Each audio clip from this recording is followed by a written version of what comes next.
What prompted this? What?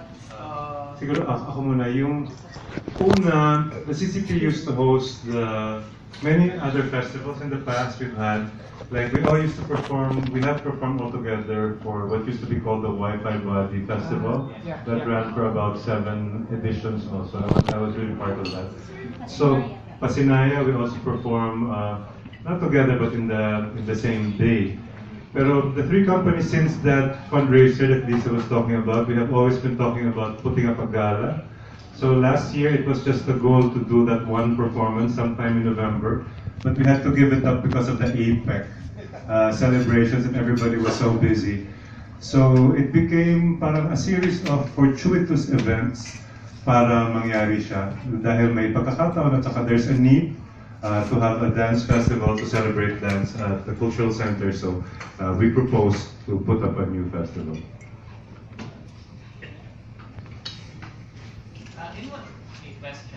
In what way is this different from Wi-Fi? Because I'm familiar with it, it's very contemporary. I mean, this is cover a much broader scope in terms of like the kind of dances being done here in the Philippines. It's just ballet. Yeah, this dance festival is specifically ballet because we're not including, say, folk dancing. In the past, though, like the Pasinaya Festival, we had the Balinihan, the Romanubusan performing with all three ballet companies. You know, we would have ballroom dancers, we would have gymnastics teams, you know, cheer dance. This time, it's really specifically ballet and contemporary dance. All genres. Yeah, all genres of ballet, including contemporary dance, modern ballet. Thank you. That's why we have performances of ballet, of power dance, of the, you know, so many other groups, including the Makiling Ballet, Steps, the junior companies, Ballet Manila 2, BP2, Air Dance. Sige ba? It's all there. It's complete. I'm just scared of like missing out on anybody. But yes, this is specifically for dance, ballet, and even the workshops. It's going to have classical ballet classes as well as street dance, hip hop, modern dance, modern ballet. Okay. Is it the first time that the three major ballet companies come up with something on this scale?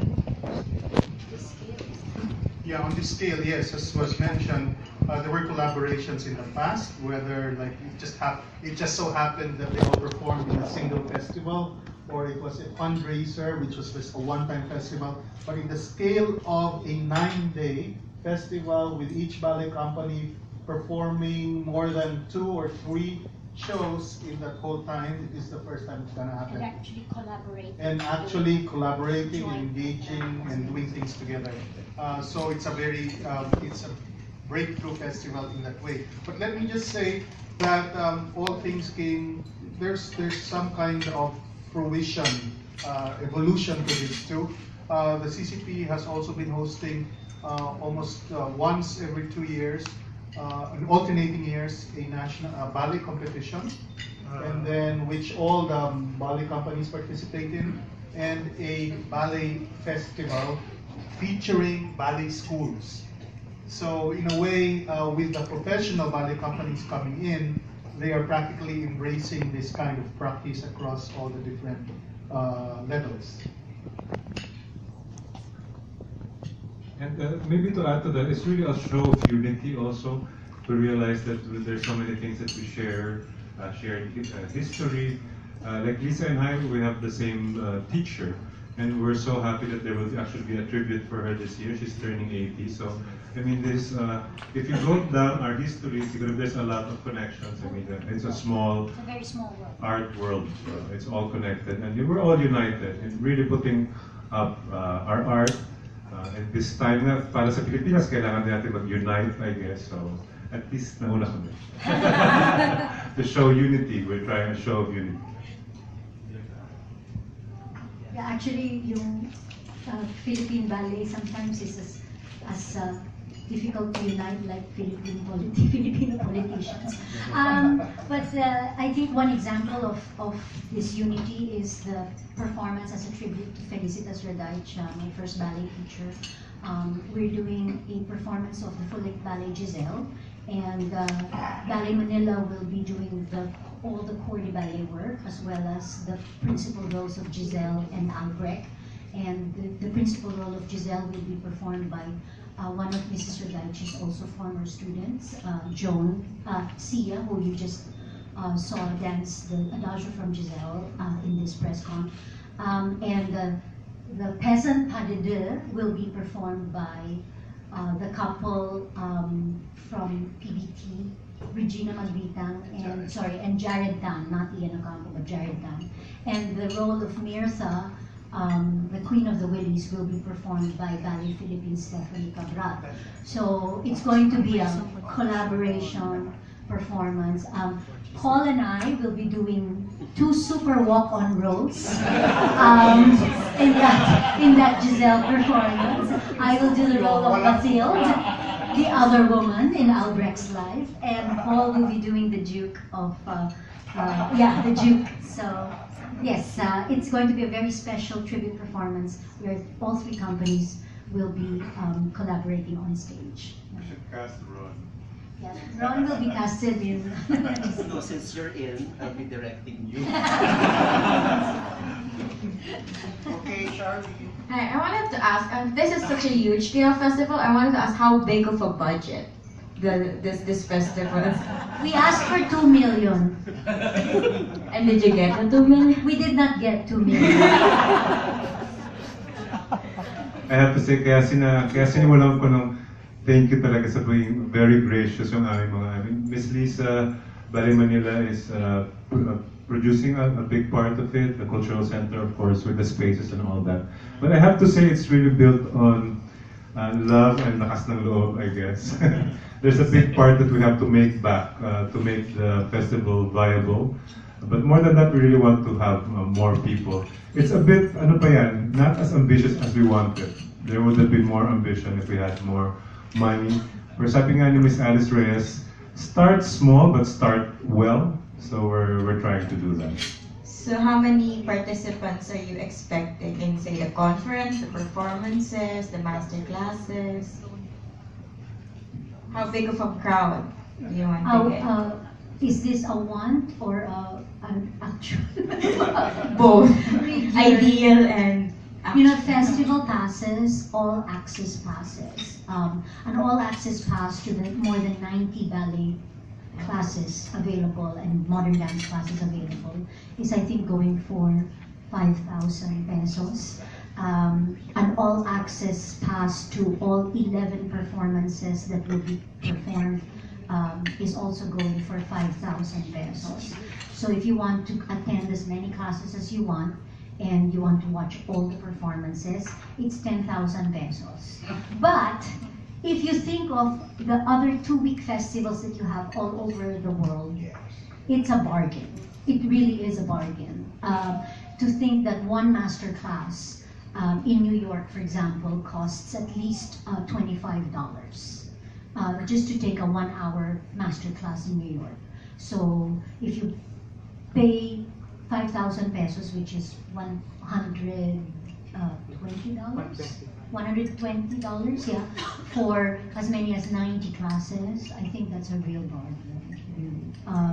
Even for a performance, like a full-length Giselle would go for at least 50 to 100 US dollars. In any, again, big city in the cultural center of the Philippines.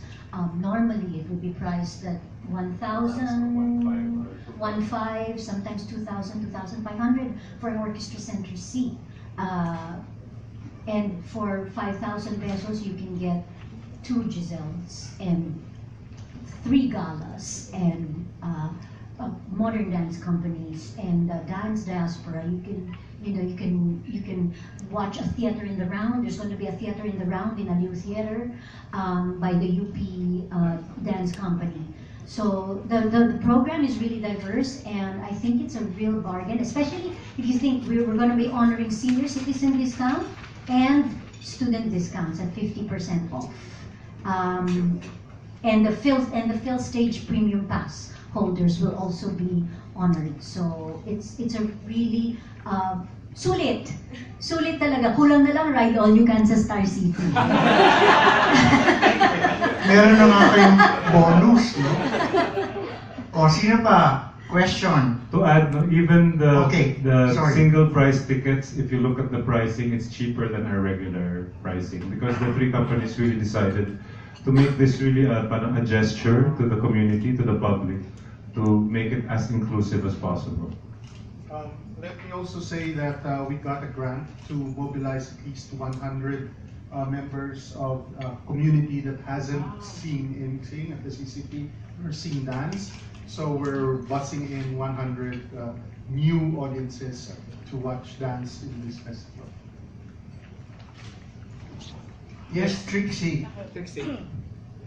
Hi. I have two questions. The first question is for Lisa. You mentioned earlier that you asked for like a grant of 2 million for the budget and didn't get it. Can you please tell us which institutions you, if it's possible? I didn't ask for the grant actually. Oh, it was okay. CCP and Ballet Philippines. We got a grant from the NCCA for 700,000. And of course, you know naman the NCCA. Yeah. We'll probably get that money. I don't know when. No, but we're very thankful actually. I mean, all things considered, the NCCA I know is also working on a very limited budget. And like for example, Rebel, we got a grant from the NCCA for 400,000. I don't know when we're going to get it, but again, thank you. You know, we're just. Thank you for all the blessings that come from above. It's very, very difficult to look for funds these days, as we all know. It's I mean, even our Aliwan Fiesta Festival, from more than 20 candidates, we were down to 12, I think, this year, because one by one, everybody was dropping out. All the funds were being diverted to the elections. It's really hard. So we're putting this up on sheer stubbornness na rin. Kasi sabi nga namin, it's about time it happened because it's always been planned. Since Dancing La Vida Edna, since we did some small pocket shows together like the International Dance Day, we celebrated together, we had a performance in Aliw Theater all together, but not in this scale, and not with, not just the three companies, but so many other schools and groups, and in fact, even dancers visiting from abroad. Talagang ngayon lang dadating and mangyayari, and it's very exciting, and we want it to get bigger and bigger every 2 years. To add on then about the intensive, both Dance.Mnl, for example, and Ballet Philippines have our summer workshop in May, April-May, but we're also in a bit of a transition because of our school programs are moving, diba, yung opening of classes for some schools. So like for our summer program, some dancers weren't able to make it. So we're hoping this 2-week intensive is really for that. It's for an international calendar. It's everybody's summer. So we hope that you can help us get the word around. Because for 2 weeks, sabi nga nila Miss Lisa, talagang the dancers will get very good dance education. My second question. Since you mentioned that the factors that the funds are like going to elections, and since we won't have another big election in 6 years, do you plan to like have since this is Dance.Mnl, do you plan to have touring pocket dance shows all over the country to perhaps like help raise funds or something, and also to because you mentioned unity earlier, so to diversify like the dances. It's very possible. Marami din kami. Sa field stage, sila Miss Lisa may idea kami. We might have a performance na may singing and dancing from the dancers, from Miss Lisa. Wag natin i-preempt na. Pero I mean, we are trying all possibilities.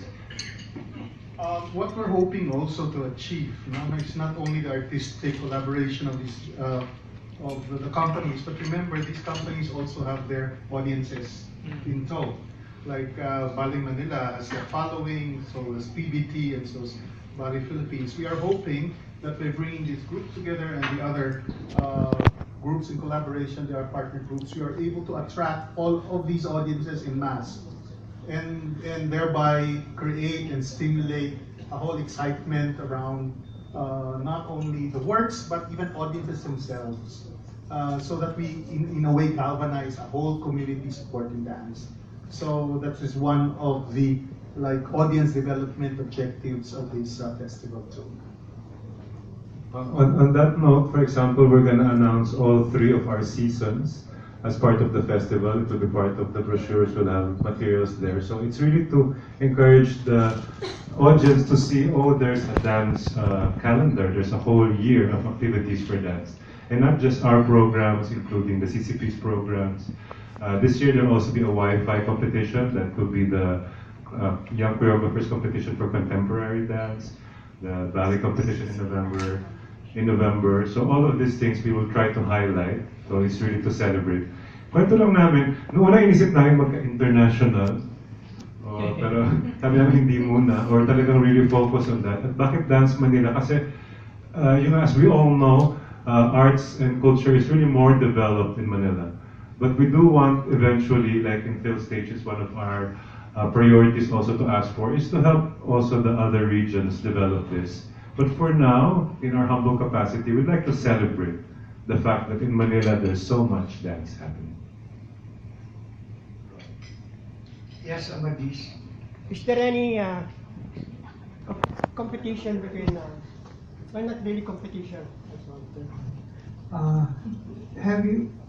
there are major Philippine cities like Cebu, Iloilo, and then just to be noted, they consider as Imperial Manila. So is there, from the ballet companies in those key cities, maybe you could include Davao now, is there some kind of competition or between these cities and Imperial Manila as far as dance is concerned? I would say not competition, but actually a lot of contribution. If you look at the different heads and artistic directors of these ballet companies found in Davao, in District 16 is in Davao, in Bacolod, in Iloilo, a lot of them have come from one single family. And this is the family of dancers.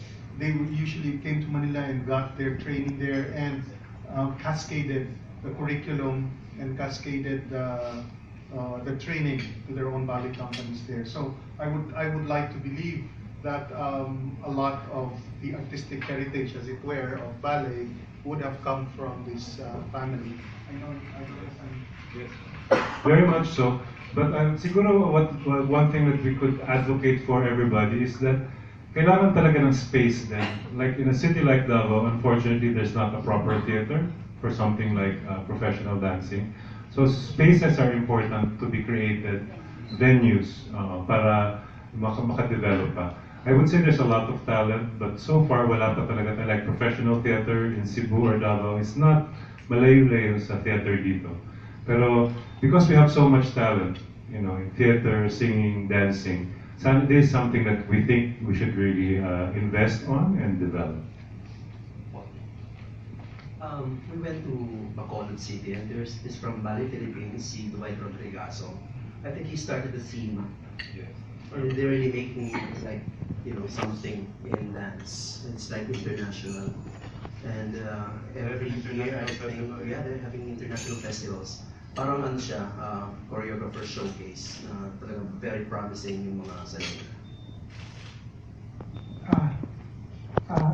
One last question, please. Paul, I don't want to be divisive or so negative. I'm just curious. Whatever happened to that move in the Senate to declare Ballet Philippines the national dance company, which understandably did not meet the approval of the other major ballet companies? Thank you. I do know it was under the committee of the late Representative Escuderos, the father of cheese. And I know there's a new version of the bill that was in Congress last session, but I don't know the status. As of last reading, the last version of the bill that I'm aware of has criteria to name a national ballet company, a national choral company, a national orchestra, national theater company, hindi lang ballet, kundi apat. And then merong mga parang associate na mga companies na parang in a way since my term yung mga national companies na ganon, parang these associate companies are also given grants and so on and so forth. So in short, there is an effort to be inclusive about about the bill, so that monies and resources, which is hard to come by to begin with, are distributed in a fair, distributed in the most maximized way. That much I can say. I have to say I'm happy that we have new advocates in government like Ms. Risa. We will count on her to push some advocacy for the arts, because she really watches performances and she's really interested. And I have to say there's many possible laws that we can pass. There's a pending artist welfare bill. There's many bills that we can propose and push for to develop the cultural community. Just a tip, the incoming president is a mean ballroom dancer. So you rush up your dancing ballroom. Yeah, he dances well. It's ano. Ayan, hindi ako marunong mag-ballroom. You have to dance ballroom. Tawagin natin si Becky Garcia. Question for, regarding na nabanggit po yung mga venues, did the committee or the organizers considers putting up or staging this in some venues which is hindi ma-traffic, medyo mas malapit sa mga accessible areas? Saan? Saan hindi ma-traffic? Irino Grandstand. Sagutin muna yung tanong na yun.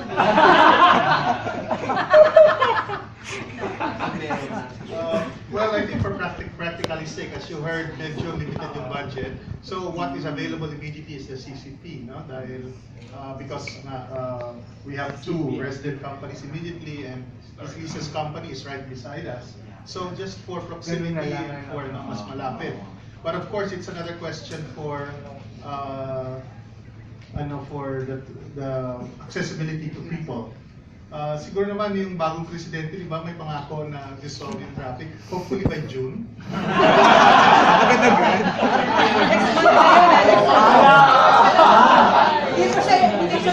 Di ba June 30 day?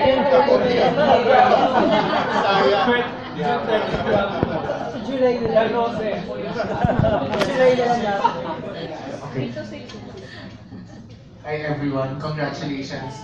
My question is, you said something about, the last time that you had something like this was in 2011, and then after that, you thought about doing this like almost every other year or after every couple of years. Pero ngayon, kailan ka naisip na, tara na, let's do it. One time, big time, let's give it a try. And how long was the planning stage? Medyo tight ba yung preparation for the June run?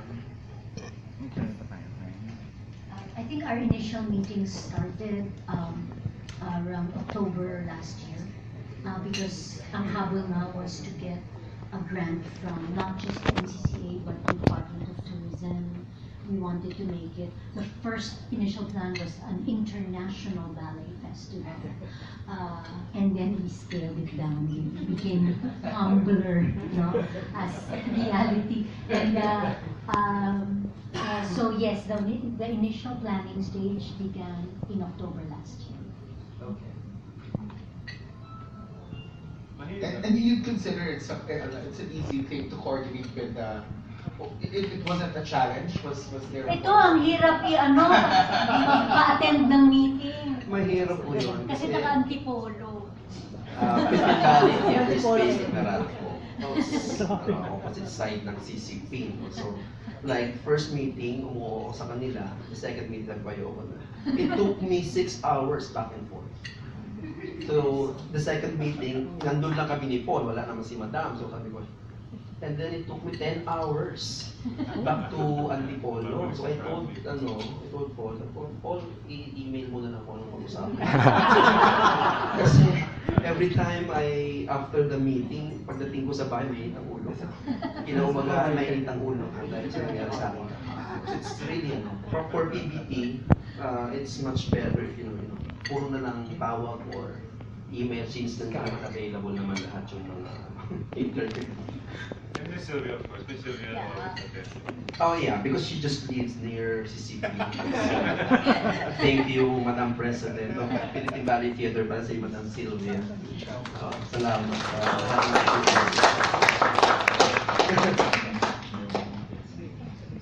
Yes, Mars. Congratulations to the pillars of Philippine dance. I also know personally Miss Raday. Remember these were both traditions. Tinawag niyo ba yung Dance.Mnl this year because of her 80th birthday or it just so happens? Hindi tinaon namin yung tribute to be as part of Dance.Mnl. And basically the idea to include the tribute as part of Dance.Mnl blossomed from the concept of having a festival wherein you will be able to see a performance that you will not be able to see in any of our seasons or in any of our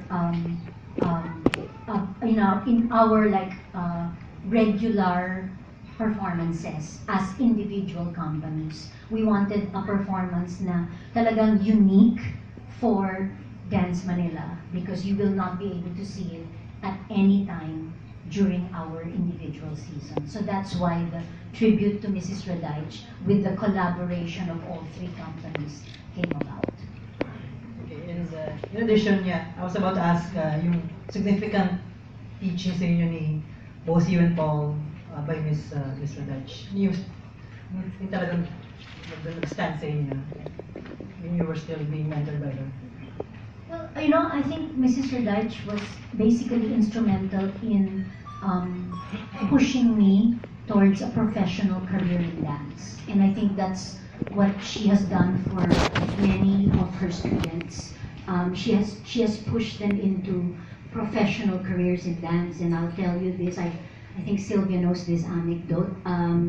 When I was 14 years old and I was planning to become a professional dancer against the wishes of my parents and my grandparents who wanted me to become an accountant.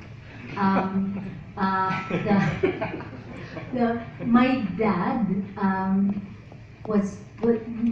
my Mrs. Radaj wrote a letter to my parents, specifically my dad, and said, "Dear Cesar, the Philippines has more than enough accountants, but not enough ballerinas. So let your daughter dance." That's just one example of how Mrs. Radaj, I think, has really contributed to the professional ballet world in the Philippines, no? I mean, I'm not counting, she began the Royal Academy of Dancing syllabus. We all went through our Royal Academy of Dancing examinations. And she also established the National Ballet syllabus that is being used as a methodology of teaching classical ballet in many of the schools. Around not just Metro Manila but around in the provinces as well. And she, of course, was our first Filipino Giselle. I think that, which is why we are giving tribute to her with the full-length ballet Giselle.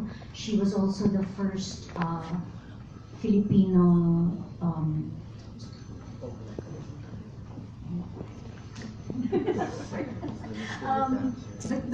but she has been, really instrumental she established Dance Theater Philippines. I was a part of Dance Theater Philippines. It was a semi-professional ballet company for the older, more accomplished students of the School of Felicitas, the STC School of Dance of Felicitas Rodriguez. So, I think that a tribute to her.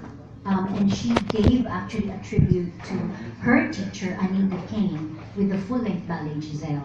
So she actually organized a tribute for Anita Kane as her teacher with the full-length Giselle. So it's really, I think it's fortuitous really that we are able to give her a tribute with the full-length Giselle in an event like Dance.Mnl, because she has not just been my mentor and teacher, but a mentor to all of us, and she's part of the Artistic Council of Philippine Ballet Theater, and she has mentored Paul and so many other dancers of Ballet Philippines and Ballet Manila and Philippine Ballet Theater. So talagang ano siya, I think the tribute is very, very timely and appropriate for the festival and for her 80th birthday. She doesn't turn 80 till July, but the tribute in June is close enough.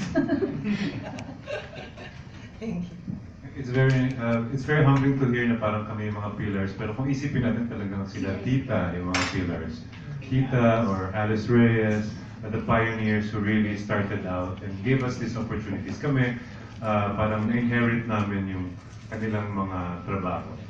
Ako yung mga naalala ko sa kanya, dalawa lang, sabi niya sa akin, bakit ka nagpapahaba ng buhok? Ikaw ba si Samson? She actually made me cut my hair. I remember, so as you can see, papahaba. Papahaba tayo ulit ng buhok. Ikaw ba si Samson? Is your dancing connect? Kung puputulin mo ba, makakikot ka ba? No, but she didn't say it that way. I have to say, two of the things I learned from Tita is to be one is she's very civilized and refined person. She's lovely to speak to because she speaks to you in such an educated manner. And I guess that also goes into her approach for dancing, that it's from your heart but still very elegant and very soulful, I would say.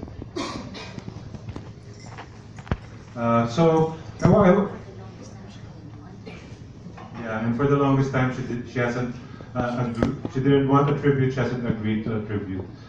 She knows naman, she knows. Actually, matagal na naming plano sana to give a tribute performance for her, but she was the one who said no, ayaw niya.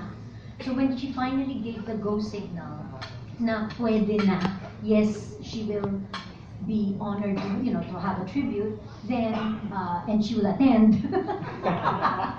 One thing about Mrs. Rodriguez, she can be very stubborn, and I think that's one trait that I sort of inherited from her as well. So so finally, yun nga, she agreed to be given a tribute, and tamang-tama, it was in time for Dance.Mnl.